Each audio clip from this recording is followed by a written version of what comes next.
Le Geek du Nord s'est invité au Delirium ludique, l'endroit par excellence pour rencontrer des joueurs, faire de belles découvertes. Parce que dans le fond, au Delirium ludique, on trouve de tout, même un ami.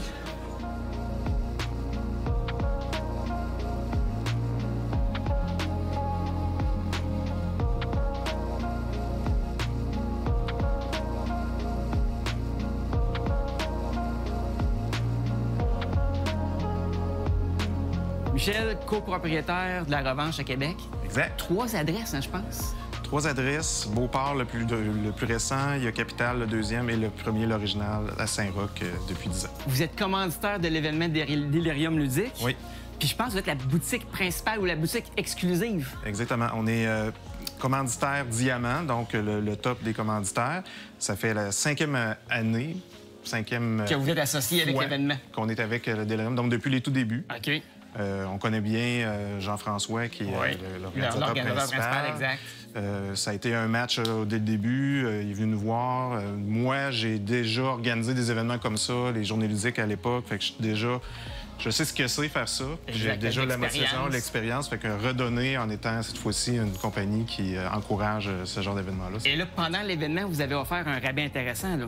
Oui, on est la boutique exclusive. Donc, nous, on a pour plaire aux clients qui sont ici, on a fait un 15 de rabais sur l'ensemble de nos jeux, sur les étiquettes prix réguliers et même certains jeux qui sont déjà en rabais, il y a un 15 supplémentaire dessus, donc c'est vraiment exceptionnel. Donc, les joueurs qui sont ici, qui ont essayé des nouveautés, peut-être avec des amis, puis qui ont vraiment aimé le jeu, peuvent venir vous voir ici. Exactement. Regardez si vous l'avez en main là, ou si vous ne l'avez pas en main sur place, le commander en ligne sur votre site web. C'est exactement ça. Il y a des distributeurs qui sont ici sur place, qui avaient déjà organisé des tournois ou des présentations spéciales de jeux. Nous, on s'est arrangé pour avoir ces jeux-là disponibles sur place, puis les gens peuvent s'y procurer s'ils ont aimé l'expérience de découvrir ici. Michel, merci beaucoup de ton engagement dans la cause ludique. Ah, bien, toujours un plaisir, puis c'est naturel pour moi.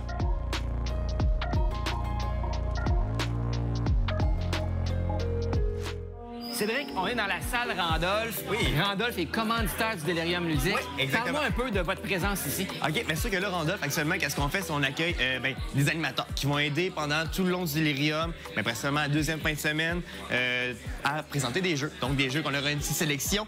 On a également des partenaires, parce que Randolph, c'est des pubs ludiques. On va avoir également des distributeurs, maisons de réalisation de jeux aussi. Parlant de distribution, on est aussi avec Jean-François pour Goblivion et Dinoblivion. Jean-François Gauthier, on l'avait reçu à l'émission La Zone du Geek, dans la première saison d'ailleurs.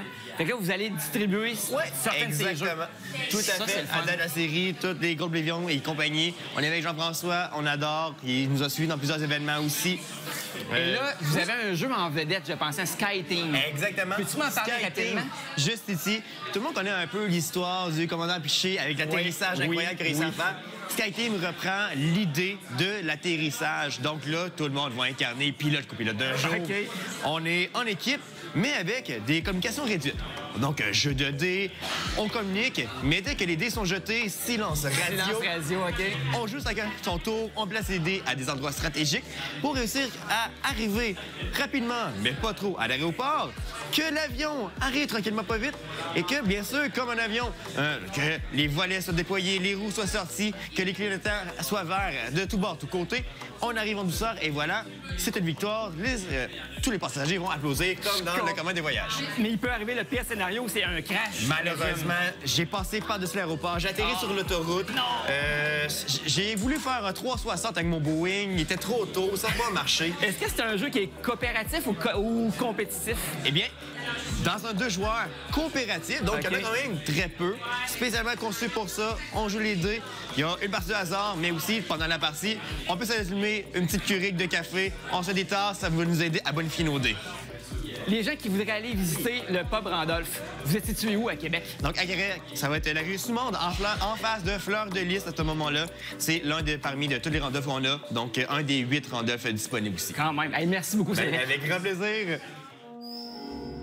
Jeff, tu es le grand Manitou du Delirium ludique. C'est ta combienième édition cette année? 5e édition en présentiel, parce qu'on a eu une édition virtuelle lors de l'année de la pandémie. Oui, exactement. Vous attendez combien de visiteurs environ, là?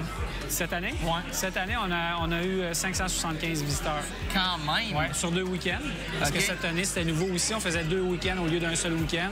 On a eu un week-end préliminaire, un petit peu plus petit, un petit peu moins d'animation, mais toujours avec les choses principales, c'est-à-dire jouer, manger et pouvoir dormir sur place.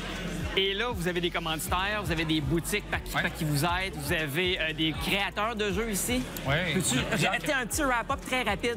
Bien, écoute, c'est comme une grande fête des amateurs de jeux de société ici. Fait que tout ce qui tourne autour des jeux de société, les gens se retrouvent ici. Fait qu'on a des commanditaires, des boutiques, comme tu disais. On a des éditeurs, des distributeurs de jeux de société qui vont offrir des jeux aux participants quand on va faire des tournois, des concours, des choses comme ça. Ensuite, on a des fabricants aussi de tables de jeux. On a vraiment, puis on a aussi des partenaires médias, des chaînes YouTube qui vont, comme mettons Professeur Board Game, l'École du jeu, Etu Game, qui vont nous aider, par exemple, à remercier nos bénévoles, parce qu'évidemment, il y a beaucoup de bénévoles qui nous donnent un gros coup de main là-dessus. Et ces chaînes-là reçoivent beaucoup de jeux pour les critiquer, les évaluer, en parler, en discuter lors des vidéos. Et évidemment, ils en reçoivent beaucoup. Ils peuvent pas tous les garder. Oui, évidemment. Ça fait que, qu'est-ce qu'ils font? Bien, à chaque année, ils nous en envoient. Puis nous, on les remet aux bénévoles. Ils font comme une sélection selon le niveau d'implication qu'ils ont là-dedans. C'est une belle façon de reconnaître le travail de ces gens-là. Évidemment, évidemment. Puis c'est des jeux qui sont presque neufs. Ils ont été ouverts, joués une fois ou deux. Fait que c'est un beau cadeau. Très beau cadeau. Ouais. Est-ce qu'il y aura une édition l'année prochaine, en 2024? Oui, on pense que oui. À chaque année, c'est beaucoup d'efforts. Moi, c'est pas mon travail là, principal. Donc, et les gens qui voudraient avoir de l'information, il y a une page Facebook, un site web. Oui, il y a un site web, deliriumludique.com. Il y a une page Facebook aussi, Delirium Ludique. Et il y a un forum aussi du Delirium Ludique où les gens qui viennent ici se réunissent, si on veut, virtuellement. Ils échangent, ils préparent leur partie de la fin de semaine. Ils posent ils publient des photos avec le hashtag Delirium Ludique 2023 pour montrer un petit peu qu'est-ce qui s'est passé dans leur week-end et tout ça. Donc, il y a une belle communauté. C'est très actif. Et là, vous avez un invité spécial cette année, quelqu'un qui vient de loin. Oui, de loin, de très loin. En fait, à chaque année, un de mes plaisirs que j'ai pendant le discours, parce qu'on fait un discours pour remercier les commanditaires, c'est de parler un petit peu des gens, d'où est-ce qu'ils viennent. Fait que souvent, on va vraiment dans les 4 coins de la province parce que les gens peuvent dormir ici. Donc, on a des gens de Fermont, on a des gens de la Gaspésie, on a des gens d'Ottawa. Wow. Mais cette année, on avait des invités spéciaux. Un invité spécial, entre autres, qui vient de la France, donc de Annecy en France, et qui s'appelle Bruno Catala, qui est un auteur de jeux quand même assez reconnu, assez prolifique, qui a fait plus de 150 jeux, je pense qu'il disait, là, quand c'est édité. Donc, c'est une machine. C'est une machine. Et c'est une personne extrêmement sympathique. Ça a été vraiment un plaisir de le recevoir. Puis il a rencontré les gens, autographié les C'est ça, j'allais dire. OK, fait que les gens pouvaient venir le voir avec les jeux que lui a créés. Il est dédicace. Oui, tout à fait. Bien, on l'a installé dans un petit salon, puis on faisait rentrer les gens par petits groupes. Fait qu'ils pouvaient échanger avec eux autres, dédicacer, prendre des photos. Est-ce qu'il a joué avec des gens aussi? Bien oui, parce qu'en plus de ça, il amène toujours ses prototypes. OK. Et c'est toujours le fun de jouer avec des prototypes de Bruno Catala parce que dans les années qui suivent, il y a des très, très grosses chances qu'ils soient édités. Fait que là, tu peux dire, hey, j'ai essayé ça en bêta, j'ai même passé un petit commentaire puis il l'a intégré. Ça pourrait arriver. Marc, tu es le responsable de la salle ILO ici au Delirium Ludique. Peux-tu nous dire qu'est-ce qui se passe de spécial dans cette salle-là? Bien, ça fait déjà 5 ans qu'on est ici au Delirium Ludique et ILO, en tant que chef de file dans la distribution de jeux aux jouets au Canada, bien, on vient présenter toutes nos exclusivités et des nouveautés et des choses qui ne sont même pas encore sur le marché. OK, fait que là, il y a des gens qui peuvent jouer à des jeux ici qui ne sont pas achetables là, encore. Ben non, c'est justement, c'est ça la magie. Les gens viennent, la fébrilité, c'est de découvrir des jeux en avant-première qui sont même pas en boutique, nulle part.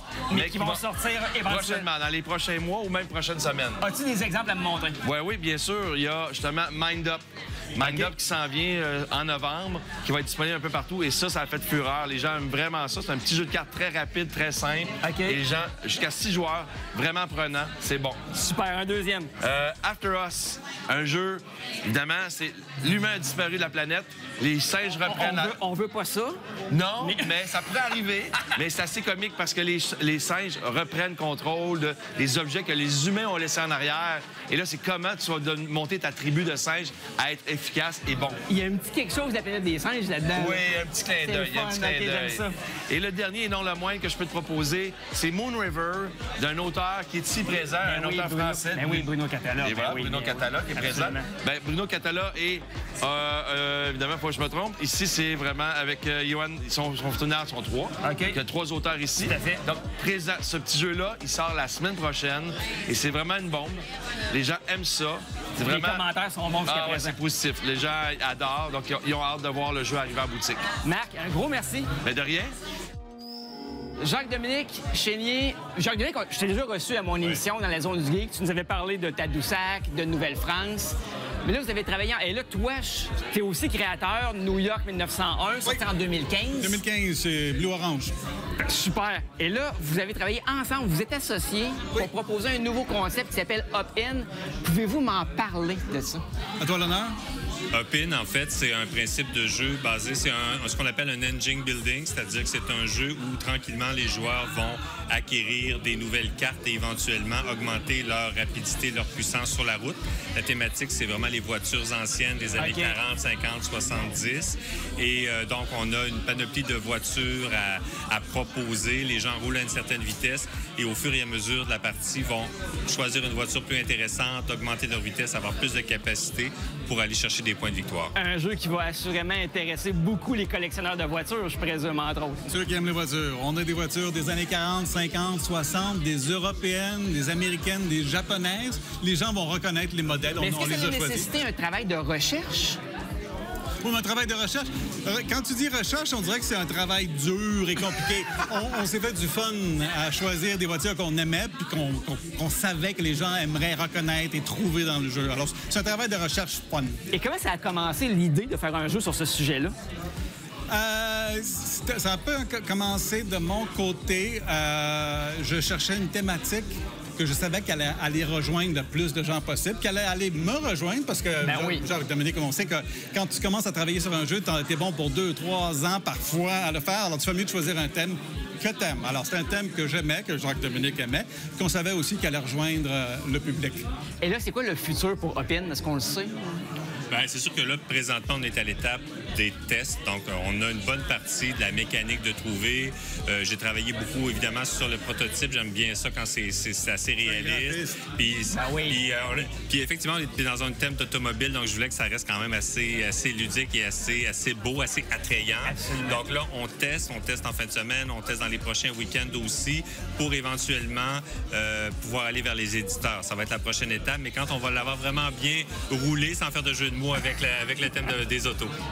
Messieurs, je vous remercie beaucoup de nous avoir accordé un peu de temps pour parler de Hop-In. Je vous souhaite évidemment la meilleure des chances. Merci beaucoup. Merci, Martin. Au revoir.